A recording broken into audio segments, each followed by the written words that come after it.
तालिबान का काबुल पर कब्जा और फिर अफगानिस्तान से अशरफ गनी का भाग जाना, तालिबान की चीन से नजदीकी और आतंकी तालिबान का पाकिस्तान से कनेक्शन, यहीं शुरू होती है भारत की बड़ी फिक्र।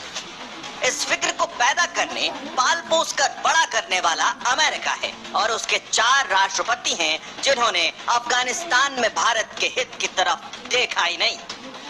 और अब अमेरिका के स्वार्थ की लड़ाई को समझने के लिए 20 साल पहले हुए उस हादसे की तरफ रुख करना होगा जब अमेरिका के ही पाले संगठन अल-कायदा ने वो कर दिया जिसकी कल्पना अमेरिका ने कभी सपने में भी नहीं की थी।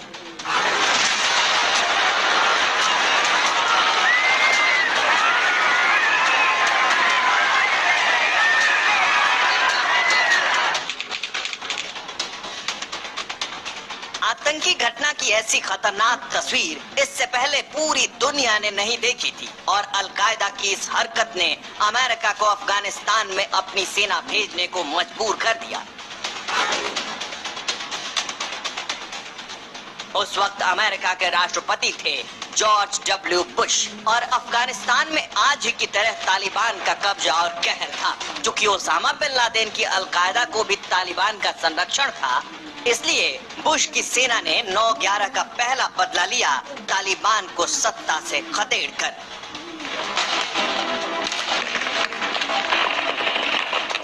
लेकिन यहाँ अफगानिस्तान के साथ भारत की फिक्र भी जुड़ी थी।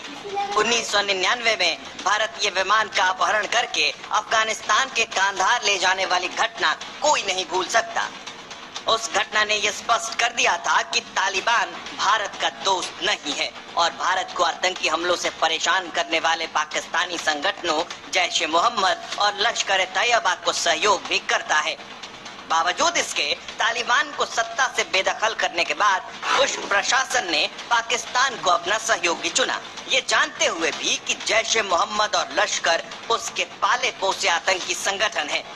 इतना ही नहीं, जॉर्ज डब्ल्यू बुश ने अफगानिस्तान में भारत के साथ कोई समन्वय नहीं बनाया। 2009 में जब बराक ओबामा अमेरिकी राष्ट्रपति बने, अफगानिस्तान में सुरक्षा व्यवस्था चरमराने लगी, तब तक अमेरिका समझ चुका था कि पाकिस्तान उसकी आंखों में धूल झोंक रहा है, जिसे लेकर पाकिस्तान से अमेरिका की ठन गई। यहाँ तक कि नाटो और पाकिस्तानी सेना के बीच गोलियां भी चली। यहाँ तक कि ओबामा के ही काल में अमेरिका ने 9/11 का बदला भी लिया और पाकिस्तान के ही एबटाबाद में अल-कायदा के आका ओसामा बिन लादेन को मार गिराया।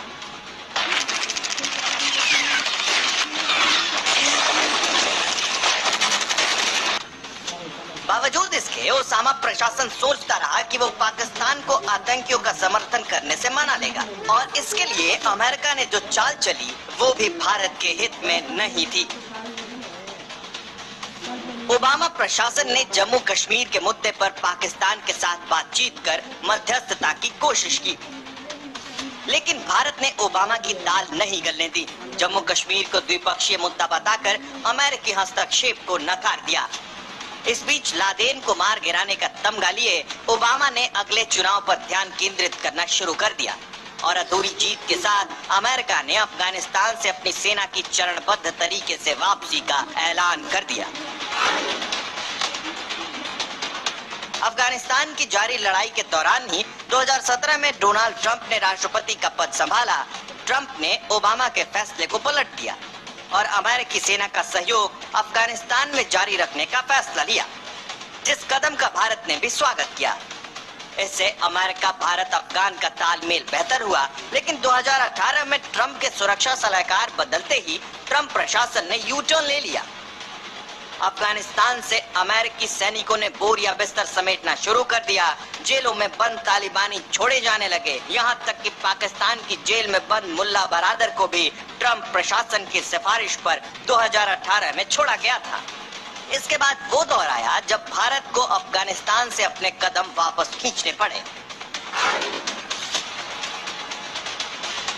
अमेरिकी राष्ट्रपति की कुर्सी पर बैठने के बाद 6 महीने तक जो बाइडेन भारत के साथ तालमेल बिठाकर चले, अफगानिस्तान में शांति कायम करने पर जोर दिया, फिर अचानक ही अमेरिका ने अफगानिस्तान को छोड़ दिया, जिसका नतीजा पूरी दुनिया देख रही है। अमेरिका के मौजूदा राष्ट्रपति ने भी भारत को क्षेत्रीय अशांति की ओर धकेल दिया। भारत के पड़ोस में अब एक ऐसा संगठन सत्ता पर काबिज है जो पाकिस्तान में बैठे आतंकियों का सच्चा साथी है। इन हालात में अमेरिका ने खुद की साख पर बट्टा तो लगाया ही है, क्वाड की दोस्ती पर भी दाग लगा दिया है।